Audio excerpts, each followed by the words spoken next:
नमस्कार विद्यार्थी मित्रांनो, स्मार्ट अभ्यास या यूट्यूब चॅनलवर आपले मनापासून स्वागत आहे. आणि काल मित्रांनो 20 मार्चचं आपलं जे काही डेली करंट अफेअर्सचं व्हिडिओ असतो ते काही आपल्याला टाकता आलेलं नाही.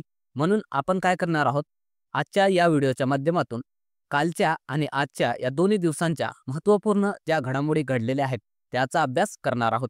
तर चला मग वेळ न घालवता आजच्या महत्त्वपूर्ण चालू घडामोडींना सुरुवात करणार आहोत. तर पहिला प्रश्न असणार आहे की नुकतेच क्रिस्तोफर लक्झन भारताच्या दौऱ्यावर आले आहेत. ते कोणत्या देशाचे पंतप्रधान आहेत?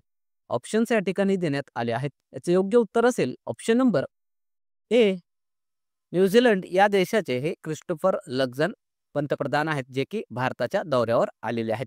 त्याविषयी काही पॉईंट्स लक्षात ठेवायचे आहेत की जे क्रिस्टोफर लक्झन आहेत ते न्यूझीलंड या देशाचे पंतप्रधान आहेत. तसेच आपल्याला या देशाविषयी काही पॉईंट्स लक्षात ठेवायचे आहेत. याची राजधानी आहे वेलिंग्टन.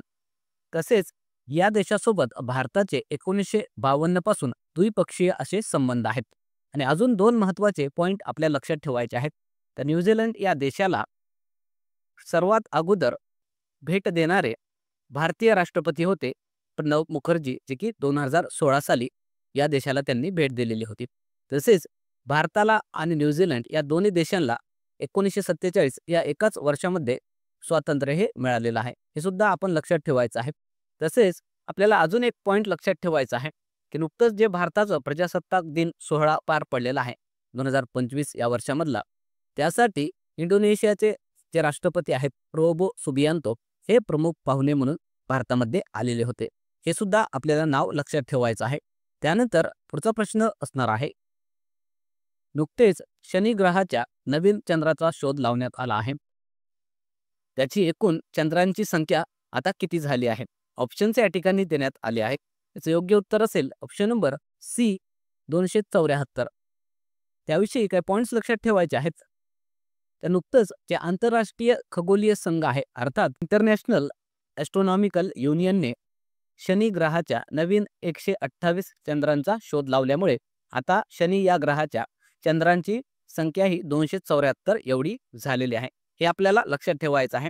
तसेच इतर जे आपल्या सूर्यमालेमधील जे ग्रह आहेत ते ग्रह आणि त्यांची चंद्रांची संख्या किती आहे हे सुद्धा लक्षात ठेवायचं आहे. बुध ग्रहाला एकही चंद्र नाही, शुक्र ग्रहाला सुद्धा एकही चंद्र नाही, आपल्या पृथ्वीला एक चंद्र आहे, मंगळ या ग्रहाला 2 चंद्र आहेत, गुरु या ग्रहाला तब्बल 95 एवढे चंद्र आहेत, शनी ग्रहाला 274 एवढे आता चंद्र झालेले आहेत, नेपच्यून या ग्रहाला 16 आणि युरेनस या ग्रहासाठी चंद्रांची संख्या आहे 28. हे अत्यंत महत्त्वाचे पॉईंट्स आपल्याला लक्षात ठेवायचे आहेत. त्यानंतर पुढचा प्रश्न असणार आहे, नुकतेच आशिया खंडातील सर्वश्रेष्ठ हवाई अड्डा कोणता बनला? ऑप्शन्स या ठिकाणी देण्यात आले आहेत.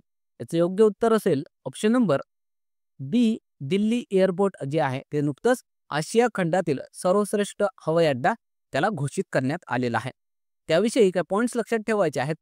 तर आशिया खंडातील हे सर्वश्रेष्ठ हवाई अड्डा बनलेला आहे दिल्लीमधील इंदिरा गांधी आंतरराष्ट्रीय हवाई अड्डा. हे अत्यंत महत्त्वाचा पॉईंट आपल्याला लक्षात ठेवायचा आहे.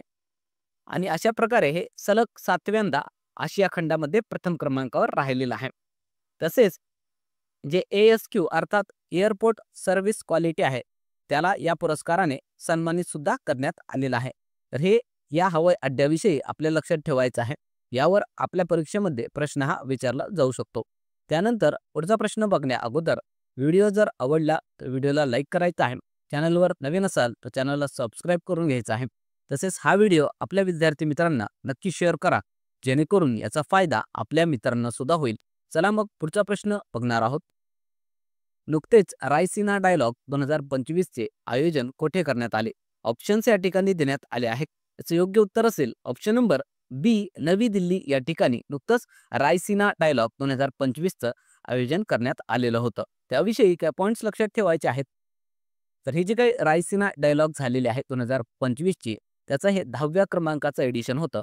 कालावधी होता 17 ते 19 मार्च. याचं उद्घाटन भारताचे पंतप्रधान नरेंद्र मोदी यांच्या हस्ते करण्यात आलेलं आहे आणि ठिकाण असणार आहे नवी दिल्ली.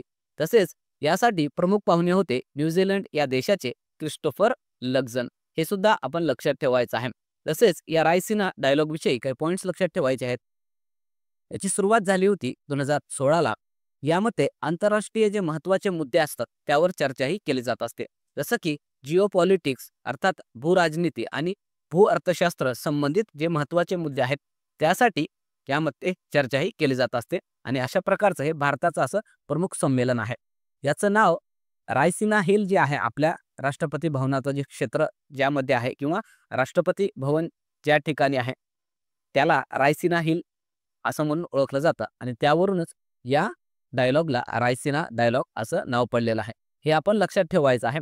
तसेच पुढचा प्रश्न असणार आहे, नुकतेच रमाकांत रथ यांचे निधन झाले, त्यांचा संबंध कोणत्या क्षेत्राशी होता? ऑप्शन्स या ठिकाणी देण्यात आले आहेत. याचे योग्य उत्तर असेल ऑप्शन नंबर बी. हे कवी होते रमाकांत रथ आणि नुकतंच त्यांचं निधन झालेलं आहे. त्याविषयी पॉइंट्स लक्षात ठेवायचे आहेत. हे जे रमाकांत रथ आहेत ते नुकतेच वयाच्या 91व्या वर्षी त्यांचं निधन झालेलं आहे आणि हे प्रसिद्ध ओडिया कवी होते. त्यांना 2006 साली पद्मभूषण देऊन केंद्र सरकारने सन्मानित केलेलं आहे. तसेच 1998 ते 2003 या सालादरम्यान ते साहित्य अकादमीचे अध्यक्ष सुद्धा राहिलेले आहेत. तर हे पॉइंट्स यांच्याविषयी आपल्याला लक्षात ठेवायचे आहेत. त्यासोबतच इतर काही महत्त्वाच्या निधन वार्ता आपल्याला लक्षात ठेवायच्या आहेत, कारण यावर सुद्धा आपल्या परीक्षांमध्ये प्रश्न हे विचारले जातात. तर नुकतंच डॉक्टर मनमोहन सिंग जे भारताचे माजी पंतप्रधान होते यांचं निधन झालेलं आहे. भारताचे प्रसिद्ध उद्योगपती रतन टाटा यांचंही निधन झालेलं आहे. तबलावादक उस्ताद जाकीर हुसेन यांचंही निधन झालेलं आहे.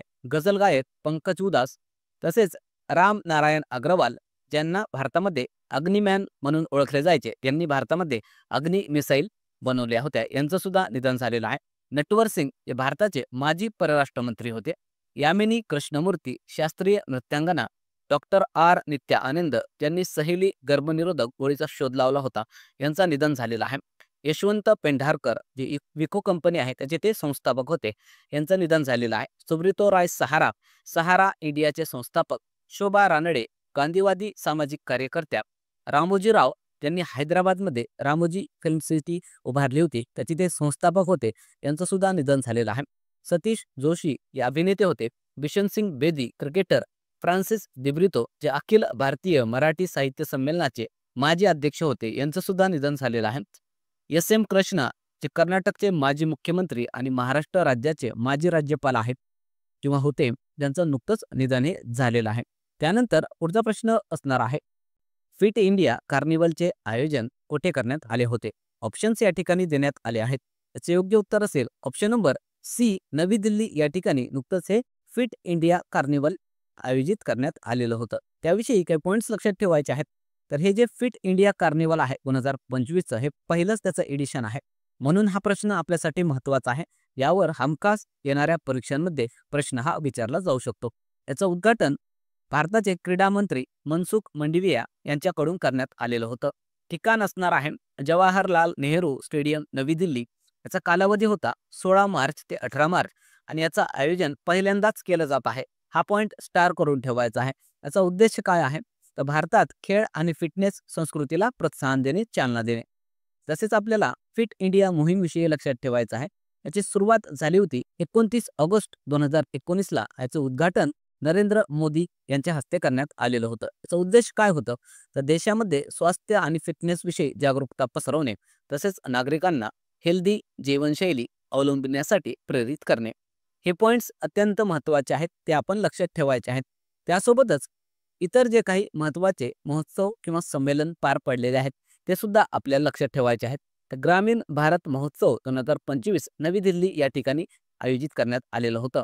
बिमस्टेक युवा शिखर संमेलन गुजरातमधील गांधीनगर या ठिकाणी झालेलं आहे.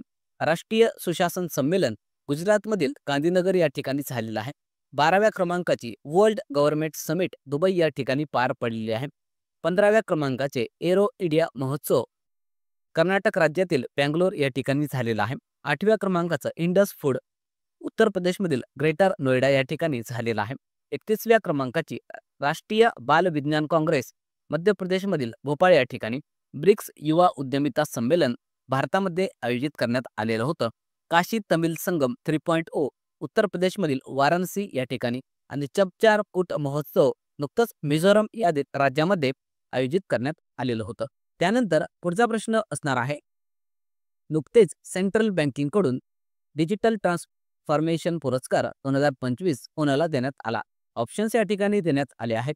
याचं योग्य उत्तर असेल option number B, Reserve Bank of इंडियाला हा पुरस्कार या सेंट्रल बँकिंगकडून देण्यात आलेला आहे. त्याविषयी काय पॉईंट्स लक्षात ठेवायचे आहेत. तर नुकतंच जे रिझर्व्ह बँक ऑफ इंडिया आहे त्याला डिजिटल ट्रान्सफॉर्मेशन पुरस्कार 2025 देण्यात आलेला आहे. तर हे पुरस्कार सेंट्रल बँकिंगकडून देण्यात आलेला आहे आणि हे पुरस्कार RBIला का देण्यात आला? तर प्रवाह आणि सारथीसारखे जे काही डिजिटल इनिशिएटिव्ह किंवा उपक्रम आहेत ते सुरू केल्यामुळे RBIला हा पुरस्कार देऊन सन्मानित करण्यात आलेला आहे. हे पॉईंट आपल्यासाठी महत्त्वाचं आहे, ते आपण लक्षात ठेवायचं आहे. तसेच रिझर्व्ह बँक ऑफ इंडिया जी आहे त्याविषयी काही पॉईंट्स लक्षात ठेवायचे आहे. त्याचा लॉंग फॉर्म असेल रिझर्व्ह बँक ऑफ इंडिया. स्थापना झाली होती 1 एप्रिल 1935ला. मुख्यालय आहे मुंबई या ठिकाणी. RBIचे पहिले भारतीय गव्हर्नर होते CD देशमुख आणि सध्याचे गव्हर्नर आहेत संजय मल्होत्रा, जे की 26व्या क्रमांकाचे रिझर्व्ह बँक ऑफ इंडियाचे गव्हर्नर आहेत. हे अत्यंत महत्त्वाचे पॉईंट्स आहेत, ते आपण लक्षात ठेवायचे आहेत. त्यानंतर पुढचा प्रश्न असणार आहे, विश्व चिमणी दिवस कधी साजरा केला जातो? ऑप्शन्स या ठिकाणी देण्यात आले आहेत. याचं योग्य उत्तर असेल ऑप्शन नंबर टी, 20 मार्चला जगभरामध्ये वर्ल्ड स्पॅरो डे अर्थात विश्व चिमणी दिवस साजरा केला जात असतो. त्यासोबतच मार्च महिन्यामधील जे इतर महत्त्वाचे दिनविशेष आहेत ते आपल्याला लक्षात ठेवायचे आहेत. 1 मार्चला शून्य भेदभाव दिवस आणि विश्व नागरी सुरक्षा दिवस साजरा केला जात असतो. 3 मार्चला विश्व वन्यजीव दिवस, 4 मार्च राष्ट्रीय सुरक्षा दिवस, 7 मार्चला राष्ट्रीय जन औषधी दिवस, 8 मार्चला आंतरराष्ट्रीय महिला दिवस, 12 मार्चला धूम्रपान निषेध दिवस, 15 मार्च विश्व ग्राहक हक्क दिवस, 16 मार्चला राष्ट्रीय लसीकरण दिवस आणि 20 मार्चला विश्व चिमणी दिवस साजरा केला जात असतो. हे अत्यंत महत्त्वाचे दिनविशेष आपल्याला लक्षात ठेवायचे आहेत. त्यानंतर कालच्या ज्या काही महत्त्वाच्या घडामोडी होत्या त्याचं क्विक रिव्हिजन या ठिकाणी आपण करणार आहोत.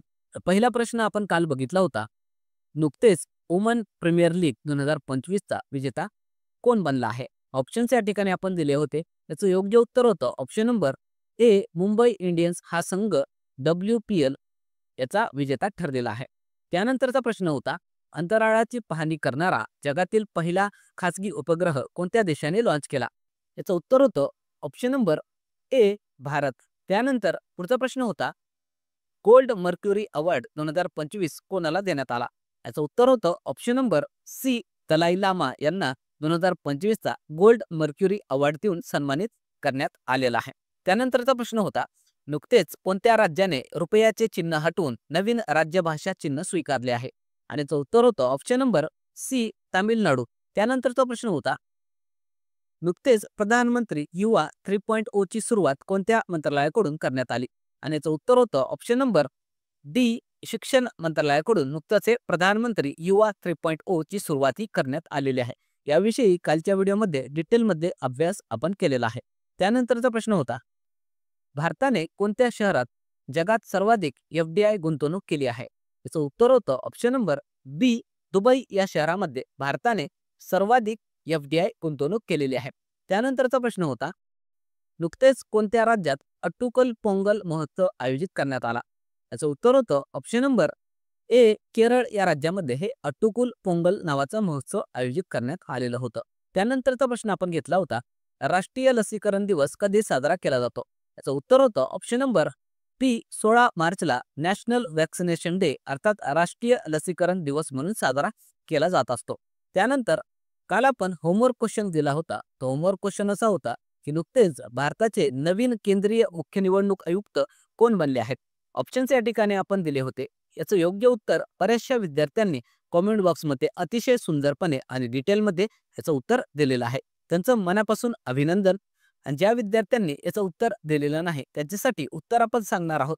याचं उत्तर असणार आहे option number A, Gyanesh Kumar हे भारताचे नवीन केंद्रीय मुख्य निवडणूक आयुक्त असणार आहेत. त्यानंतर आजचा होमवर्क क्वेश्चन असणार आहे की नुकतेच किती खेळाडूंना 2024चा मेजर ध्यानचंद खेलरत्न पुरस्कार देण्यात आला आहे? अत्यंत सोपा आणि अत्यंत महत्त्वाचा प्रश्न आहे. बघूया किती विद्यार्थ्यांना या प्रश्नाचं उत्तर हे माहिती आहे. चला मग थांबूया या ठिकाणी. व्हिडिओ जर आवडला तर व्हिडिओला लाईक करायचा आहे. चॅनलवर नवीन असाल तर चॅनलला सबस्क्राईब करून घ्या. तसेच लेक्चरच्या मोफत नोटसाठी आपलं जे टेलिग्राम चॅनल आहे स्मार्ट अभ्यास 555 त्याला जॉईन करून घ्या. तसेच आपलं WhatsApp चॅनल आहे स्मार्ट अभ्यास, याला सुद्धा जॉईन करून घ्या. कारण त्या ठिकाणी विद्यार्थ्यांसाठी मोफत चालू घडामोडीच्या ऑनलाईन टेस्ट हे आपण घेत असतो. चला मग थांबूया या ठिकाणी. पुन्हा भेटूया एका नवीन व्हिडिओसह. तोपर्यंत धन्यवाद.